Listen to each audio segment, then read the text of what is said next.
Welcome to the world-renowned Fontana di Trevi, or as you know it, the Trevi Fountain. At roughly 26 meters high and 20 meters wide, it is the largest Baroque fountain in all of Rome. So that you can truly understand the beauty and meaning of this fountain, let's take a look at its history. In 19 BC, Marcus Vipsanius Agrippa, the son-in-law of Emperor Augustus, built a fountain that brought the Aqua Virgo to Rome.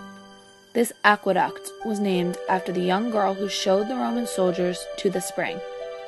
The fountain has not always appeared as we see it today. It has been through many waves of restorations that have been characterized by the Pope that commissioned them. Our first renovation and restoration was in 1453 by Pope Nicholas V. He hired Leon Battista Alberti to have the responsibility of altering the fountain and adorning it with inscriptions. This much-needed restoration held the Trevi Fountain up until its next wave of restorations, fostered by Pope Clement VIII in the end of the 16th century. Sculptural figures were put in place that directly related the history of the Trevi to ancient Rome, like the identical reliefs of the Capitoline wolf suckling Romulus and Remus. Pope Paul V Borghese embellished the Trevi and altered the streets surrounding it. The fountain itself has a debate surrounding the origin of its name. Some think that it is named after the Trevium, the source of the spring. However, the most widely accepted root of the word is trivium, referring to the crossing of three streets, which the Trevi is known for. During the time of Pope Urban VIII, Gian Lorenzo Bernini was commissioned to begin another round of renovations. He planned to move the fountain from the eastern side of the Piazza di Trevi to a new position on the northern side in 1635. On May 15, 1640, the Pope commanded the Trevi to be embellished with a new facade, which required another antiquity to be demolished to pay for it. Though Bernini was never able to finish his designs because of Urban VIII's death, he was able to make his mark. He shifted the fountain and laid the foundations for his monumental display. Also, the Trevi was reoriented in a less restricted site and established a relationship between the fountain and its urban context. Placed within view of the Palazzo di Quirinale, the summer residence of the popes, the fountain was linked to the most visible expression of papal authority. The fountain remained unfinished for nearly a century, with no work conducted on it from 1644 until 1732. This neglect ended in 1730 when Pope Clement XII designed a competition to find an architect with a new model in mind for the forgotten fountain. Originally, 3 men were picked to spearhead the renovation: Alessandro Galilei, Luigi Vanvitelli, and Nicola Salvi. However, by 1732, Salvi was named the sole architect and was given complete control. He designed the fountain to merge architecture, sculpture, and water. The main statue, constructed of marble in the center of the fountain, is a personification of water.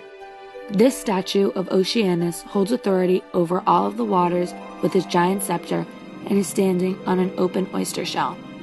He surpasses Michelangelo's David in size and is represented skimming the water in a shell chariot being pulled by winged seahorses and tritons. These figures were constructed by Pietro Bracchi and are representative of violent action.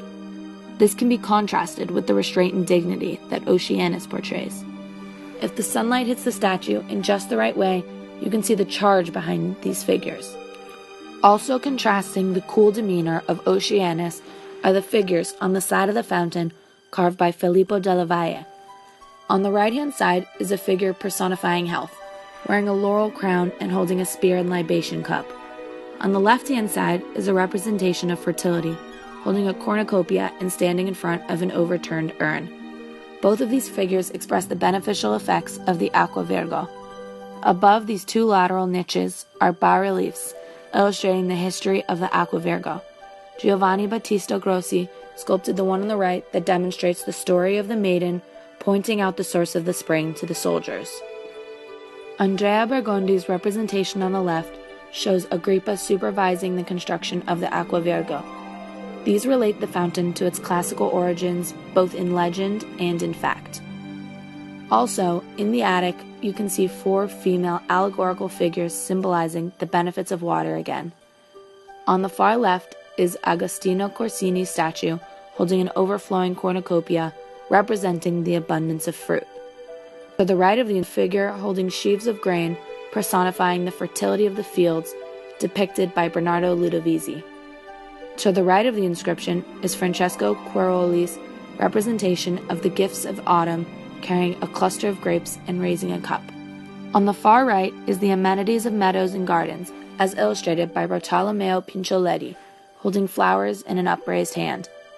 Less prominent areas are the escutcheon of Clement XII and the 2 winged fames with the coat of arms. Also, the Scogli houses the representation of nature through both flora and fauna. This area, masterfully created, appears to have been ravaged by the water rather than sculpted by man. Here, as well as in other places, the Trevi creates a varied amount of water effects.